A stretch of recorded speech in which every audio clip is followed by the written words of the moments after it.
আসসালামু আলাইকুম সবাইকে সেন্ট নিউজ ইউটিউব চ্যানেলটির পক্ষ থেকে স্বাগতম। আশা করছি আপনারা সবাই খুব ভালো আছেন। যারা 18তম শিক্ষক নিবন্ধন মৌখিক পরীক্ষা থেকে বাদ পড়েছেন তাদের জন্য সুখবর, কারণ আপনারা অনেক ভালো পরীক্ষা দিয়েছেন এবং আপনারা সকল প্রশ্নের উত্তর দিয়েছেন মৌখিক পরীক্ষার যখন চলছিল। তা আপনারা ভাবছিলেন যে আপনারা তো পাস করবেন, এটা কিন্তু ফেল করার কোনো কথাই না, কারণ সার্টিফিকেট কিন্তু 10-12 নম্বর অ্যাভেলেবেল পাওয়া যায়। তো তারপরেও কিন্তু অর্থাৎ আপনারা ফেল করেছেন। তো কেন ফেল করেছেন আসলে এই বিষয়টা এখন ধরাছোঁয়ার বাইরে। তো তাদের জন্য কিন্তু সুখবর দিয়েছে। দেখেন, সনদের দাবি 18তম অনুত্তীর্ণদের যা বলছেন এনটিআরসির চেয়ারম্যান। তো পুরো ভিডিওটি যদি না টেনে সম্পূর্ণ দেখেন তাহলে কিন্তু বুঝতে পারবেন। এবং এই চ্যানেলে যদি আপনি নতুন দর্শক হন, চ্যানেলটি এখনই সাবস্ক্রাইব করে দেন এবং আমাদের সাথে যুক্ত হয়ে যান, কারণ এনটিআরসি রিলেটেড এবং শিক্ষা সংক্রান্ত বিভিন্ন খবর এই চ্যানেলে আমরা সবার আগে দিয়ে থাকি। সনদের দাবি 18তম অনুত্তীর্ণদের যা বলছেন এনটিআরসির চেয়ারম্যান। দেখেন, 2 সেপ্টেম্বর 2025-এর খবরটি এখনই আপনাদের মাঝে শেয়ার করার চেষ্টা করব। ধৈর্য সহকারে দেখবেন যে 18তম শিক্ষক নিবন্ধনে অনুত্তীর্ণ প্রার্থীরা সনদ দেওয়ার দাবি জানিয়েছেন। দাবি না মানলে আমরণ অনশনের হুঁশিয়ারি দিয়েছেন তারা। সোমবার 1 সেপ্টেম্বর বেসরকারি শিক্ষক নিবন্ধন ও প্রত্যয়ন কর্তৃপক্ষের এনটিআরসির কার্যালয়ে জমা দেওয়া এক স্মারকলিপিতে এই হুঁশিয়ারি দেন তারা। 18তম নিবন্ধন অনুত্তীর্ণ প্রার্থীদের দাবির বিষয়টি পুনর্বিবেচনার সুযোগ নিয়ে দাঁড়িয়ে ক্যাম্পাস কথা বলেছেন এনটিআরসির চেয়ারম্যান আমিনুল ইসলামের সঙ্গে সোমবার বেলা 3টার দিকে। তিনি বলেন, 18তম নিবন্ধনে যারা ফেল করেছেন তাদের বিষয়ে আমাদের কিছু করার নেই। নিবন্ধনের ফল প্রকাশের পর ষষ্ঠ গণবিজ্ঞপ্তি সুপারিশ হয়ে গেছে। প্রার্থীরা আদালতে শরণাপন্ন হয়েছিলেন, আদালতও তাদের দাবি নাকচ করে দিয়েছেন। ফলে এই বিষয়ে নতুন করে ভাবার সুযোগ নেই।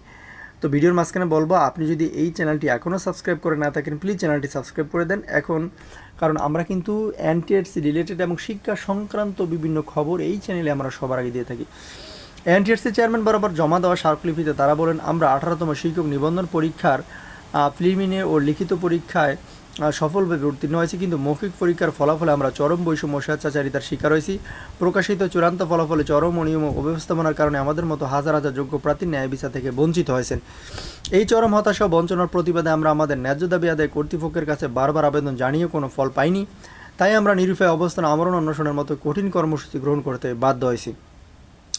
তারা জানান, এনটিআরসি বিধি অনুযায়ী একজন প্রার্থী লিখিত এবং মৌখিক উভয় ক্ষেত্রেই ন্যূনতম 40% নম্বর পেলেই উত্তীর্ণ বলে বিবেচিত হবেন। 22 অক্টোবর 2015-এর গেজেট এই নিয়ম সুস্পষ্টভাবে উল্লেখ থাকলেও আমাদের ক্ষেত্রে তা মানা হয়নি।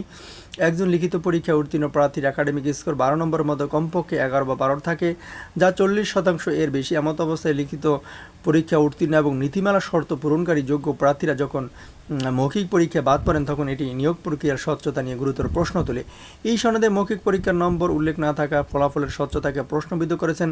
বিগত নিবন্ধন পরীক্ষাগুলোতে 1 থেকে 12তম ভাইবা ছিলই না এবং 13তম থেকে 17তম পরীক্ষায় ভাইবা নম্বর সনদে যুক্ত থাকলেও তা মেধা তালিকায় যুক্ত হতো না, অথচ 18তম এই সনদে ভাইবার নম্বরই যুক্ত করা হয়নি। এছাড়াও এই বিষয়ে ভিন্ন ভিন্ন বোর্ড ফলাফলের মধ্যে চরম বৈষম্য দেখা গেছে। কোনো বোর্ডে 30 জনের মধ্যে 28 জন পাস করলেও অন্য বোর্ডে 30 জনের মধ্যে 28 জনই ফেল করানো হয়েছে। কোনো বোর্ডে প্রার্থীকে শুধু নাম ঠিকানা জিজ্ঞেস করেই পাস করানো হয়েছে, আবার কোনো বোর্ডে 10 থেকে 15টি সঠিক উত্তর দেওয়ার পরও 40% নাম্বার না দিয়ে ফেল করানো হয়েছে। এর মধ্যে মৌখিক পরীক্ষা মেধা যাচাইয়ের পরিবর্তে একটি লটারি বা ভাগ্যের খেলা পরিণত হয়েছে। স্মারকলিপিতে প্রার্থীরা 3 দফা দাবি তুলে ধরেন। সেগুলো হলো, অবিলম্বে 18তম শিক্ষক নিবন্ধন পরীক্ষার মৌখিক ফলাফলের বৈষম্য নিরসন করে লিখিত পরীক্ষায় উত্তীর্ণ সকল যোগ্য প্রার্থীকে চূড়ান্তভাবে উত্তীর্ণ ঘোষণা করতে হবে, উত্তীর্ণ প্রার্থীদের দ্রুততম সময়ের মধ্যে সনদপত্র প্রদান করতে হবে এবং পরবর্তী বিশেষ গণবিজ্ঞপ্তিতে সকল উত্তীর্ণ প্রার্থীর আবেদনের সুযোগ নিশ্চিত করতে হবে। তা আশা করি বুঝতে পেরেছেন। আপনাদের প্রতি শুভকামনা থাকবে। আসসালামু আলাইকুম।